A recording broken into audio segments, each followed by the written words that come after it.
ठुलो भएपछि म डाक्टर बन्छु बाबा डाक्टर यसरी म सुई तपाईँलाई घाँटीमा हालिदिन्छु बाबा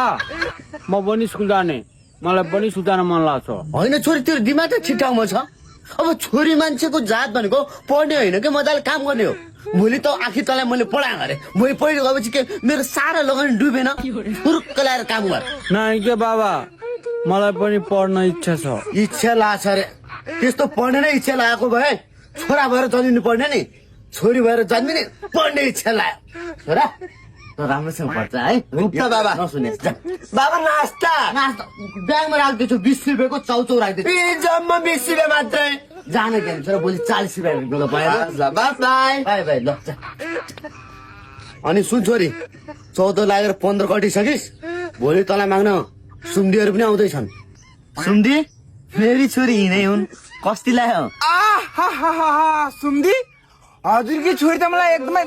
कटक लाग्यो नि एकदम चोटै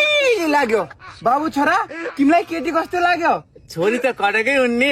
छोरीको पढाइ कति छ होला पढ्नु सोध्नु न एकचोटि अब आजकलको जमाना पनि नपढ्दा त छोरी त पढाइ छिन् हजुर हेर्दै त मलाई गवार जस्तो लाग्यो बाबा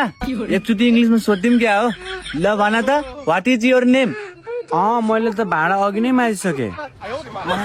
देख्नु बाबा यस्ता पनि हुन्छ नि पढाइ लेखाइ म अर्को सोध्छु एकचोटि हाउ ओल्ड आर यु आज भाइको छुट्टी छ भाइ घरमै बस्छु छ भए भए यस्तालाई पनि के सुम्दी भने सुम्दी महासाले यस्ता गवार अनपढसँग हामीलाई सम्बन्ध गाँच्नु छैन त महासाले खोला गोबर पनि मेरो छोरा गोबर भन्ने twinkle twinkle little star how I wonder what छोरो अल्बा एडिसन भाइ रहेछ